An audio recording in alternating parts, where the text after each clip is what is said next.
Halo guys, welcome back again to my channel. Bersama saya Hansen di sini, dan seperti biasanya setiap harinya saya akan buatkan video seputar cryptocurrency. Apa kabar kalian hari ini semuanya? Semoga dalam keadaan yang baik-baik saja. Teman-teman, di video hari ini kita akan kembali membahas kira-kira apa yang sedang terjadi di Bitcoin secara price action. Diikuti juga ada beberapa fakta menarik yang menurut saya perlu kalian simak. So, stay tune terus sampai akhir video. Sekarang kita bakalan mulai dari CoinMarketCap terlebih dahulu. Per hari ini secara global market cap crypto berada di angka 1,69 triliun dolar atau naik sekitar 0,54%. Nah, di top 10 coin sendiri kita melihat keadaannya sebenarnya dominan berwarna hijau, kenaikannya ranging antara 0, sekian persen hingga kurang lebih 3%. Dan yang menjadi top performer hari ini adalah Solana dengan kenaikan 3,73% menuju 99,29 dolar. So, itu adalah outlook sementara dari beberapa top coin yang ada. Sekarang kita langsung saja masuk ke beberapa data dan berita terbaru hari ini. Nah, yang pertama teman-teman, ini adalah kemungkinan salah satu alasan kenapa kita melihat Bitcoin sepertinya kesulitan untuk mendapatkan momentum bullish selama beberapa hari terakhir. Semenjak spot Bitcoin ETF di-approve, kita sempat menyentuh ke angka 48.000 sebelum pada akhirnya mendapatkan rejection yang sangat besar dan terkoreksi cukup dalam, bahkan sempat menyentuh ke area 41.000 sekian. Dan kita sepertinya sekarang terkonsolidasi dan kesulitan untuk mendapatkan momentum bullish. Alasannya salah satunya adalah karena ada selling pressure yang datang dari Grayscale Bitcoin Trust ETF, teman-teman. Karena sesuai dengan artikel yang kita lihat di sini, Grayscale Bitcoin Trust ETF transfers another $376 million in Bitcoin as price stabilize. The GBTC fund sent another 8,730 Bitcoin to Coinbase Prime as the Bitcoin price level out from earlier declines. Jadi lagi-lagi kita melihat ada GBTC fund yang kemudian mengirimkan 8 ribuan Bitcoin masuk ke exchange. Nah, biasanya ketika dikirimkan ke exchange, tujuannya kemungkinan besar adalah untuk dijual, teman-teman. Dan disampaikan di sini, some analysts have argued that outflows from the trust are weighing on Bitcoin's price and partially responsible for its decline over the past few days. Jadi ini juga sama dengan pendapat saya, teman-teman, bahwa apa yang kita lihat selama beberapa hari terakhir, koreksi yang cukup dalam, selling pressure-nya itu datang sebagian besar dari orang-orang yang kemarin sempat membeli melalui Grayscale. Pada saat itu masih belum dalam bentuk ETF. Kemudian orang-orang yang membeli beberapa bulan terakhir itu masih mendapatkan semacam diskon, teman-teman, kalau belinya melalui Grayscale. Nah, lalu alasannya kenapa sekarang mereka start jualan gitu? Menurut saya ada beberapa hal. Yang pertama, teman-teman, tentunya harga Bitcoin itu sudah naik jauh dari low-nya yang 16 ribuan, sekarang udah 40-an ribu. Jadi ada semacam profit taking, itu adalah hal yang wajar. Jadi itu hal yang pertama. Yang kedua, ada sebagian besar orang yang membeli Bitcoin melalui Grayscale, itu hanya karena alasannya kalian bisa mendapatkan diskon yang bahkan hampir menyentuh 50% seingat saya di 1 tahun yang lalu. Dan sekarang sudah tidak ada lagi diskon tersebut. Karena sentimen sudah flip ke arah bullish dan tidak lagi ada diskon melalui pembelian Grayscale. Dan orang-orang yang membeli hanya atas dasar diskon tersebut, karena sekarang nggak ada lagi diskonnya, ya menjual. Itu alasan kedua. Alasan ketiga, teman-teman, orang-orang menjual karena fee Grayscale Bitcoin Trust ETF ini paling besar di antara yang lainnya. Karena sekarang sudah ada banyak sekali spot Bitcoin ETF lain yang menawarkan fee jauh lebih murah. Fun fact saja, Grayscale itu fee-nya 1,5%, teman-teman. 1,5%. Sedangkan yang lainnya, dari BlackRock, Fidelity, dan kawan-kawan, rata-rata bermainnya itu antara 0,5% ke bawah. Ada yang 0,3, ada yang 0,4, ada yang 0,25, dan seterusnya. Sehingga, itu akan menjadi sebuah deals yang cukup besar, teman-teman. Ingat, yang bermain di sini bukan retail-retail seperti kita, yang mungkin maksimal bisa punya 10 atau bahkan 15 Bitcoin.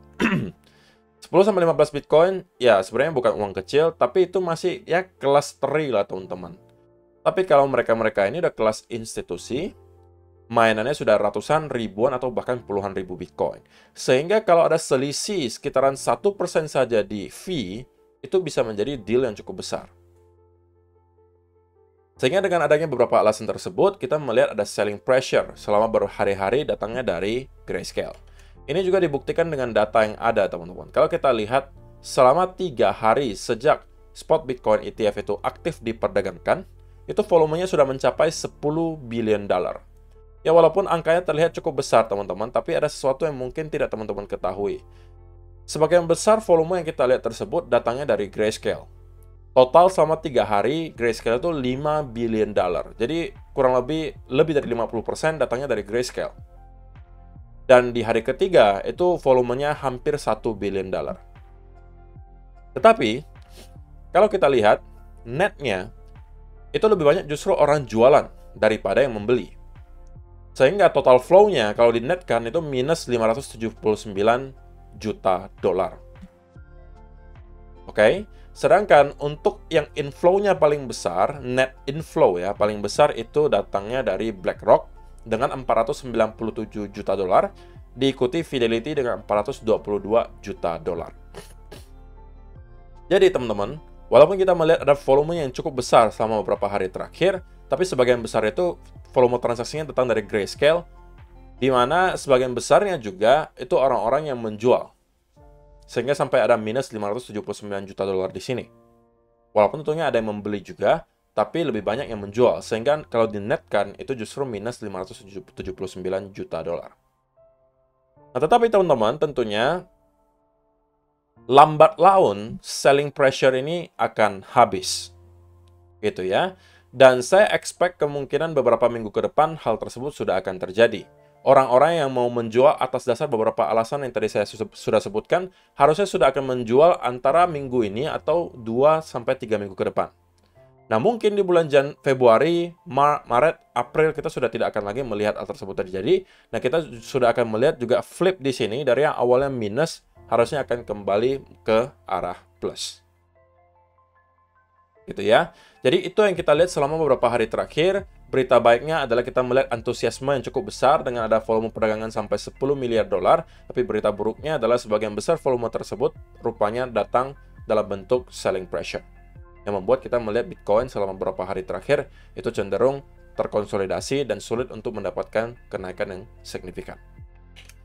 Nah, kemudian teman-teman, ini sebagai reminder saja bahwa malam hari ini kita akan kedatangan satu data yang menurut saya cukup penting, yaitu adalah retail sales dari Amerika Serikat di pukul 20.30 waktu Indonesia Barat. Diikuti akan ada speech dari beberapa anggota Fed di pukul 21.00 waktu Indonesia Barat. Jadi ini kemungkinan akan menciptakan semacam volatility di market, walaupun saya nggak expect akan ada volatility yang terlalu ekstrim, terkecuali teman-teman yang trading di stock market Amerika Serikat, atau misalnya forex yang berkaitan dengan dollar index, ini harusnya bisa menciptakan volatility yang lumayan. Tapi kalau kita yang di crypto, kemungkinan akan ada volatility tapi nggak ekstrim gitu. Kecuali kita melihat ada data yang sangat surprising gitu, data yang sangat mengejutkan atau statement yang sangat mengejutkan dari beberapa anggota Fed di sini yang bakalan speech. Kalau itu yang kita lihat, kita mungkin bisa melihat volatility juga. Tapi kalau tidak, harusnya kita bakalan bisa expect ada volatility kecil tapi nggak ekstrim. Nah, kalau misalnya kita lihat data di belakang layar teman-teman sekarang, exchange reserve itu terus mengalami downtrend teman-teman. Tentunya sesekali akan ada inflow, itu adalah hal yang wajar. Sama seperti yang kita lihat di akhir bulan Desember 2022 hingga bulan April 2023, itu kita cenderung mengalami kenaikan. Tetapi kalau kita lihat gambaran besarnya, in general, trennya itu masih menurun. Oke, kita mendapatkan konsolidasi, kemudian drop lagi, konsolidasi, drop lagi, konsolidasi, drop lagi. Ingat teman-teman, demand harusnya dalam 1-2 tahun ke depan akan semakin besar, tidak hanya karena halving akan terjadi dalam beberapa bulan ke depan, yang tentunya akan membuat sebagian besar orang yang menunggu event tersebut mungkin start membeli Bitcoin. Diikuti juga marketing dari berbagai institusi besar. Bitcoin, Fidelity, dan kawan-kawan berlomba-lomba untuk membuat marketing periklanan seputaran spot Bitcoin ETF yang secara tidak langsung tentunya mempromosikan seputaran Bitcoin. Ketika demand-nya semakin besar, kita melihat stok di exchange itu terus-menerus tergerus, teman-teman. Bahkan sekarang kita hanya melihat ada kurang lebih 2.100.000 Bitcoin lagi yang tersisa.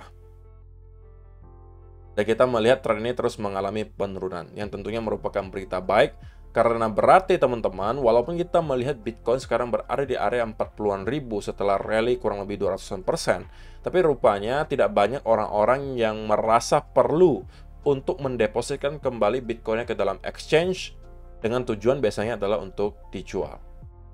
So far, semua data menunjukkan masih indikasinya cukup positif. So, itu adalah beberapa data dan berita hari ini yang pengen saya sampaikan untuk kalian. Sekarang saya pengen masuk ke chartnya Bitcoin dan saya mau mulai dari 4-hour chart terlebih dahulu. Nah, teman-teman, yang bisa kita lihat di sini adalah sepertinya Bitcoin masih kesulitan untuk mampu breakout dari area 43.200-an yang merupakan area minor resistance untuk sekarang. Terlihat dari beberapa candle sebelumnya selalu mendapatkan rejection di area ini. Oke, dan kita mendapatkan ada percobaan 3 kali bahkan untuk breakout di atas area ini dan close di atas area tersebut, tapi kemudian belum berhasil. Nah, sebenarnya teman-teman, kalau misalnya kita perhatikan dari segi price action sendiri di 4-hour chart, kita berpotensi untuk membentuk yang namanya inverse head and shoulder di sini. Neckline-nya tentunya berada di area 43.200-an. Jadi, ini bisa menjadi sebuah peluang setup baru, terutama untuk teman-teman yang mencari peluang untuk long. Katakanlah, teman-teman mau mencari setup untuk long dari sini, maka validasinya adalah breakout 4-hour candle di atas 43.200 dan close di atas area tersebut, itu mungkin bisa menjadi validasi setup kalian. Kalau kalian mau lebih spesifik, untuk mencari setup-nya mungkin di time frame lebih kecil, itu terserah kalian. Tapi menurut saya validasinya adalah kalau kita mampu break dan close di atas area ini di 4-hour candle, itu sudah memvalidasi skenario inverse head and shoulder di sini. Oke, dan targetnya kalau secara teknikal teman-teman kita bisa ukur. Ini harusnya akan kurang lebih nyampe lagi ke area trendline di sini. Oke. Minimalnya menurut saya akan ada di area 44.000 sampai 44.400 di sini. Ini adalah target pertama. Target keduanya adalah nyampe kembali ke area trendline ini, teman-teman. Oke. Yang kalau mampu kita break, tentunya kita berpotensi membentuk semacam V-shape recovery kalau kita mampu break. Dan itu tentunya adalah sebuah berita baik karena kita kemungkinan bisa membuat high baru dari sana. Jadi untuk sementara, untuk price action menunjukkan ada indikasi inverse head and shoulder, tentunya merupakan hal yang baik yang mau kita lihat sebagai seorang bulls. Tetapi jika teman-teman yang kita lihat kemudian adalah bukan breakout, tetapi kemudian kembali retest ke area trendline di sini, maka berarti inverse head and shoulder tersebut menurut saya terinvalidasi. Apalagi kalau ada close candle di sekitaran area ini. Tetapi itu bisa menjadi semacam pattern lainnya, teman-teman. Kalau ternyata kita bounce lagi dari sini, maka ada potensi apa? Triple bottom di sini. Yang juga bisa dimanfaatkan dan kemungkinan besar neckline-nya juga ada di sini. Nah, invalidasi untuk teman-teman yang mencari setup untuk long adalah hanya jika kita breakdown di bawah area trendline di sini dan start untuk mendapatkan konsolidasi alias beberapa candle 4 hour di sekitaran area di bawah trendline ini, maka itu menginvalidasi semua long setup yang kemungkinan bisa kita dapatkan.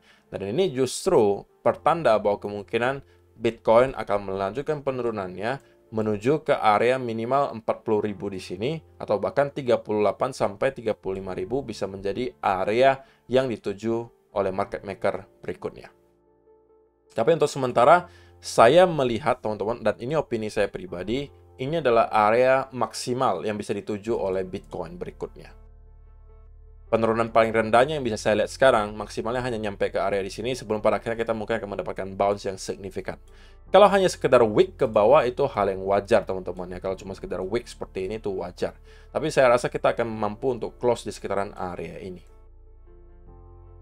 Dan saya rasa ada penurunan yang kurang lebih berapa persen nih, teman-teman, kalau kita cek ya. Kita anggap dari top kemarin ke 38.000, itu berarti ada penurunan kurang lebih 20-an% gitu ya. Dan kalau misalnya para pemain besar merasa bahwa ini adalah harga yang sudah tepat untuk masuk, ya harusnya ini bukan harga yang jelek sih teman-teman. Kenapa? Karena kalau dibandingkan dengan harga beberapa minggu yang lalu, kita mendapatkan diskon 20-an%. Dan 20% bagi pemain-pemain besar itu adalah sebuah big deal gitu loh. Daripada mereka membeli kemarin di sekitaran area di sini, sekarang mereka dikasih diskon kurang lebih 20%. Jadi saya rasa dari sekitaran area tersebut kita bisa akan mendapatkan semacam demand teman-teman. Oke. Tapi untuk short term, kalau misalnya kita zoom in ke 15 minute chart, pergerakan chartnya sangat-sangat choppy teman-teman, sangat-sangat zigzag. Dan saya rasa kalau misalnya teman-teman yang scalper, ini akan sangat sulit untuk dinavigasi pergerakannya. Jadi saya rasa short term atau scalping saya nggak punya input apapun untuk kalian. Tapi kalau untuk setup, at least untuk semacam swing trade, ini mungkin bisa dijadikan salah satu setupnya, yaitu adalah breakout dan close for our candle di atas area ini. Itu bisa menjadi validasi untuk setup long, menargetkan ke beberapa area yang tadi saya sebutkan. Pertama 44.000 sampai 44.400. Target kedua kemungkinan bisa area trendline. Target terakhir adalah kembali ke area high di sekitaran 49.000 di sini. Oke. Nah, saya rasa itu aja sih yang perlu saya sampaikan di video hari ini, teman-teman. Terima kasih untuk kalian yang sudah menonton sampai selesai. See you in the next video. Bye-bye.